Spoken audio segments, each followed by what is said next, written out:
नमस्कार बच्चों, हिंदी की कक्षा में आप सभी का स्वागत है। बच्चों, आज हम आपकी पाठ्य पुस्तक वसन भाग 3 उसका पाठ जो 10 है कामचोर, उसका अध्ययन करेंगे। बच्चों, कामचोर का मतलब क्या होता है? काम से जी चुराना।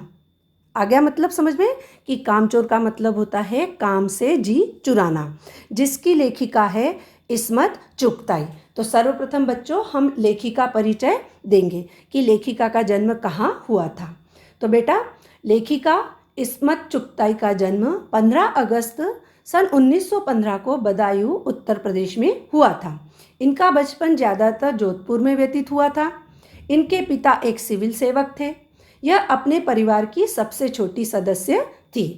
इनके भाई मिर्ज़ा आजिम बेग चुगताई पहले से ही एक जाने माने लेखक थे। इस प्रकार इनको बचपन से ही भाई के साथ साथ एक गुरु भी मिल गया था। माने इन्होंने जब लेखन कार्य शुरू किया तो इनको लेखन कार्य करने में ज़्यादा मुश्किलों का सामना नहीं करना पड़ा, क्योंकि इनको इनका भाई ही गुरु मिल गया था। अब बच्चों, हम विषय परिचय लेते हैं। विषय माने आज का जो हमारा विषय है कामचोर, इसके बारे में थोड़ा सा हम अध्ययन करेंगे।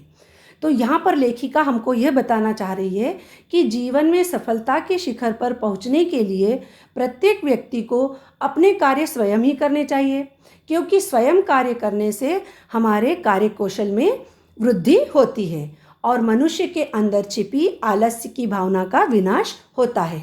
किंतु बच्चों, आज का युवा वर्ग परिश्रम का मार्ग नहीं अपनाना चाहता, वह शारीरिक श्रम से बचना चाहता है। ऐसे में माता पिता को चाहिए कि वे बचपन से ही उन्हें स्वाभाविक रूप से घर के छोटे मोटे कार्य सिखाएं तथा माँ बाप के काम में हाथ बटाकर निपुणता प्राप्त करें। अब बच्चों, पाठ का सारांश इस प्रकार है। पाठ कामचोर, जिनकी लेखिका है इस्मत चुगताई। कामचोर पाठ की लेखिका इस्मत चुगताई द्वारा लिखित यह एक श्रेष्ठ कहानी है। बच्चों, यह जो लेखिका ने कहानी लिखी एक बहुत ही प्रसिद्ध कहानी है और यह कहानी हास्य व्यंग से भरपूर है और लेखिका ने काम चोरी करने वालों के वास्तविक रूप को इस कहानी में प्रस्तुत किया है। बच्चों, कहानी इस प्रकार है कि एक परिवार होता है, उसमें बच्चे होते हैं और वो कुछ काम करने के लिए तैयार नहीं होते, क्योंकि घर में पहले से ही काम करने वाले लगे रहते हैं। तो माता पिता आपस में ये विचार करते हैं कि अब हम सभी नौकरों को निकाल दें और इन बच्चों को कुछ काम करवाएं। तो माता पिता ने क्या किया कि सबसे पहले जो नौकर काम कर रहे थे उनको इस घर से निकाल दिया और ये कहने लगे कि क्यों ना ये पानी भी नहीं पी सकते। अब लेखक कहता है कि उनकी सारा दिन क्या करते हैं वो बच्चों? दंगा मस्ती करते हैं, उधम मचाते रहते हैं। इतना सुनने के बाद बच्चों को ध्यान आया कि उन्हें भी कुछ काम करना चाहिए। अब बच्चों ने कार्य करने की शुरुआत की।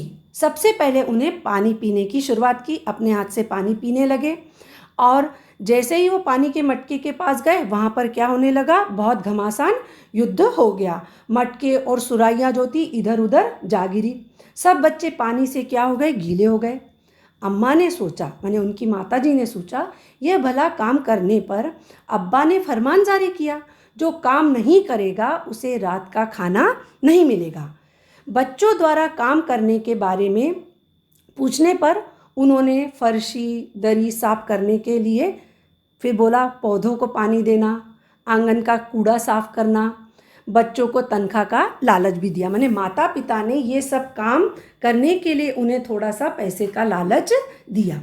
अम्मा ने पिताजी से बार बार याचना की कि ये काम बच्चों के बस का नहीं है। माने माता ने उन बच्चों के पिता से ये कहा कि ये बच्चे ये काम नहीं कर सकते, पर बच्चे जो ठहरे, तनख्वाह की उनको लालच मिली तो सभी बच्चे क्या करें? काम में टूट पड़े। बच्चों द्वारा काम करना शुरू हो गया। वे दरी को झाड़ने लगे, लकड़ी से उसे पीटने लगे। इससे सारा घर धूल से भर गया और खांसते खांसते घर में जितने भी लोग थे उनका इतना बुरा हाल हो गया और सबको आंगन से बाहर निकलना पड़ा। झाड़ू के तो तिनके तिनके हो गए। जब उन्हें लगा और पता चला कि पानी छिड़क देने से धूल थोड़ी कम हो जाएगी, तो उन्होंने दरी पर पानी का छिड़काव कर दिया, जिससे दरी क्या हो गई, कीचड़मय हो गई। और जो दरी पर धूल थी वो धूल किस में बदल गई, कीचड़ में बदल गई। अब बच्चों को एकदम पौधों को पानी देने की बात याद आई। सारे बच्चे घर के बर्तनों के ऊपर टूट पड़े, यहाँ तक कि उन्होंने ग्लास को भी नहीं छोड़ा। नल पर तो ऐसा घमासान हुआ कि बच्चे कीचड़ में लथपथ हो गए। बच्चों को नहलाने के लिए घर के नौकर कम पड़ गए। पड़ोस के नौकरों को 25 पैसे प्रति देकर उन्हें नहलवाने के लिए बुलाया गया। अब बच्चों ने सोचा कि उनसे कोई काम नहीं हो सकता, हम तो केवल मुर्गी की ही देखभाल कर सकते हैं। मैंने बच्चे आपस में ये सोचने लगे कि हम कुछ काम नहीं कर सकते, लेकिन हाँ, मुर्गियों को अच्छी तरह से मुर्गियों की देखभाल अच्छी तरह से कर सकते हैं। यह सोचकर शाम होते ही सभी बच्चे अपने हाथ में छड़ियाँ लेकर मुर्गियों को हाँकने लगे। मुर्गियाँ बेचारी डर के मारे बच्चों इधर उधर कूदने लगी। 2 मुर्गियाँ खीर के पालों के ऊपर से निकल गई और एक मुर्गा अम्मा के खुले पकवान में जाकर गिर गया और उनका जो पानदान था उस पर कूद पड़ा और कत्थे छूने के भरे पंजों को लेकर अम्मा के सफ़ेद दुपट्टे पर छाप छोड़ता हुआ फर्र से वह उड़ गया। और एक मुर्गी दाल के पतीले में जा गिरी और ऐसी भागी कि सीधी जाकर छेद में गिरी और सारा कीचड़ मौसी के मुंह पर जा गिरा, जो अपने हाथ मुंह नल पर धो रही थी। मुर्गियों में असफलता मिलने के बाद मैंने बच्चों जब वो मुर्गियों को भी नहीं संभाल सके, तो अब उन्होंने सोचा कि चलो अब हम भेड़ों को दाना डालते हैं।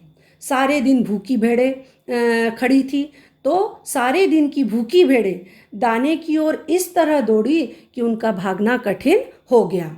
तख्त पर बानी दीदी का दुपट्टा फैला था, वह उस पर सलमा सितारे रखकर बड़ी दीदी को कुछ बता रही थी, लेकिन भेड़ों ने उसे भी क्या कर दिया, रोन डाला। मैंने उस दुपट्टे को भी क्या कर दिया, खराब कर दिया। भेड़ें जर्मनी की सेना की भांति इस प्रकार भाग रही थी मानो इज्जन सा मुंह ढापे सो रहे थे। अब देखिए वहां पर एक चारपाई भी थी, उस पर हज्जन साहब मुंह ढापे सो रहे थे। भेड़ों ने उन्हें भी दुपट्टे में उलझा दिया। फिर भेड़े सब्जी वाले की टोकरी में कूद पड़ी। उसने अपना बचाव करना चाहा, पर सब बेकार गया। उसकी सारी सब्जी उन भेड़ों ने खा डाली। बच्चों को रात का खाना न मिलने की धमकी दी जा चुकी थी। अब बच्चों ने यह सोचा कि यदि हमने कुछ भी काम ढंग से नहीं किया तो हमें रात का खाना नहीं मिलेगा। इसलिए अब उन्होंने भैंसों का दूध दोहने का विचार किया, लेकिन भैंस उनके काबू में न सकी। उन्होंने झूले की रस्सी उतारकर उनके पिछले दोनों पैरों को चाचा जी की चारपाई से बांध दिया, जबकि चाचा जी उस पर सो रहे थे।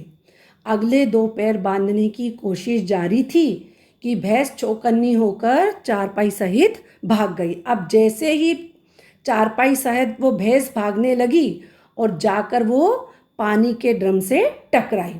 पानी उछलने से चारपाई पर सो रहे चाचा जी को अब असली बात समझ में आई। वे कहने लगे, बच्चों को यूँ ऐसा छोड़ देना अच्छी बात नहीं है, और वो बहुत बुरा भला कहने लगे। अचानक बच्चों को भैंस का बच्चा खोलने का ध्यान आया। बच्चों को देखते ही भैंस ममतावश वहाँ पर रुक गई। बच्चे गिलास कटोरियाँ उठाकर दूध निकालने दौड़े, पर किसी के हाथ में एक भी भैंस और भैंस का बच्चा नहीं लगा। सारे घर में तूफान सा उठ खड़ा हुआ।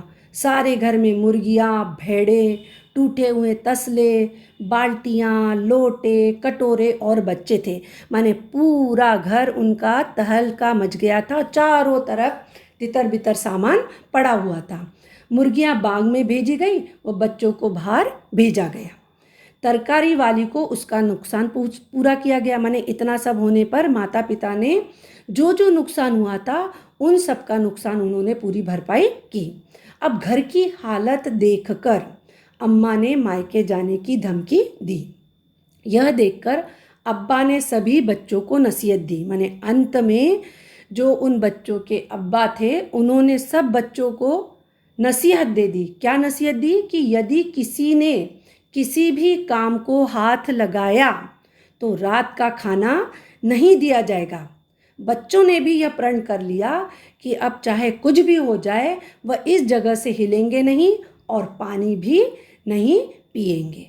तो बच्चों, यह था आज जो हमने आपको पाठ कामचोर समझाया, उसका ये सारांश था, जिसमें कि इस्मत चुगताई ने हमको यह बताने का प्रयास किया है कि बच्चों को अपने काम स्वयं करने की जो आदत है वह माता पिता को बचपन से ही डालनी चाहिए, जिससे कि बच्चे माने जो बच्चे होते हैं वो कौन बन जाए, स्वावलंबी बन जाए, माने अपना काम स्वयं करें।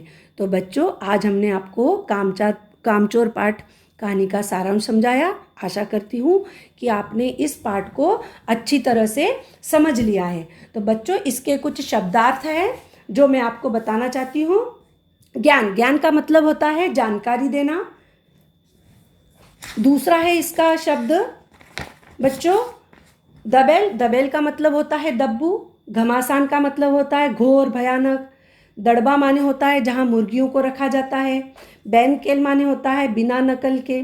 फिर दालान माने होता है बरामदा। तरकारी माने आपको बच्चों मालूम हो, सब्जी। फिर कुमक का मतलब होता है फौज की टुकड़ी। धुआंधार माने ताबड़तोड़। फर्शी माने फर्श पर बिछी हुई दरी। तनख्वाह माने वेतन पगार। लखपत माने सना हुआ सर। बटालियन माने पलटन। और मातम माने शोक मनाना। तो बच्चों, आशा करती हूँ कि आपने इस पाठ को अच्छी तरह से समझ लिया होगा। धन्यवाद बच्चों।